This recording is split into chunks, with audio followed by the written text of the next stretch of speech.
Alors, encore une fois, la sexualité, elle est là depuis toujours, bien évidemment, mais ça n'est pas la sexualité comme on l'entend au sens de sexualité génitale. C'est tout ce qui concerne le plaisir du corps, mais on sait bien que les enfants, même tout petits, ils aiment jouer avec le corps de l'autre, et qu'on est déjà dans la sexualité. Ce qui se passe au moment de l'adolescence, c'est une espèce de bing-bang, c'est-à-dire qu'il y a un déferlement d'hormones, il y a des corps qui se transforment, et des corps qui deviennent des corps adultes. Donc la question de la sexualité à proprement parler, c'est surtout dans ce moment-là, dans ce moment de la puberté, qu'elle va commencer à se poser, parfois avec beaucoup de souffrance et d'atermoiement chez un certain nombre d'ados.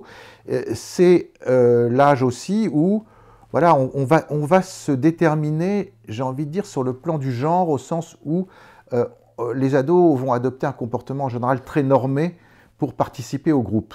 On se construit comme garçon, dans sa virilité, beaucoup plus en général par rapport au groupe de garçons que dans les rapports avec les filles. Le groupe de garçons est fait une pression extrêmement forte pour avoir un certain comportement masculin.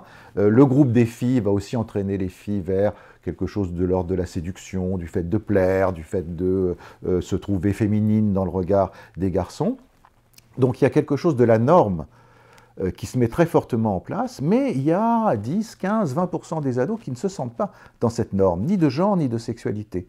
Des garçons qui ne se sentent pas à avoir à suivre le comportement viril traditionnel, des filles également, et parfois même ça va jusqu'à interroger sa propre identité. Est-ce que je suis bien un garçon? Est-ce que je suis bien une fille? Et ce sont des questionnements parfois très complexes. De même pour la sexualité, encore une fois, c'est lié, mais pas forcément.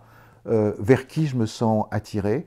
Ce qu'on voit aujourd'hui, c'est que les ados sont beaucoup plus ouverts par rapport à ces questions qu'aux générations précédentes, que beaucoup ont des expériences homosexuelles sans que ça ne touche la question de leur identité. Ce qui compte pour eux, c'est d'être attiré par quelqu'un, être amoureux de quelqu'un. Et au fond, ils ne sont pas, un garçon n'est beaucoup moins chamboulé qu'avant. S'ils tombent amoureux d'un autre garçon ou une fille d'une autre fille, ça ne veut pas dire que ça va fixer leur identité pour toujours. Il y a des tas d'expérimentations qui sont possibles.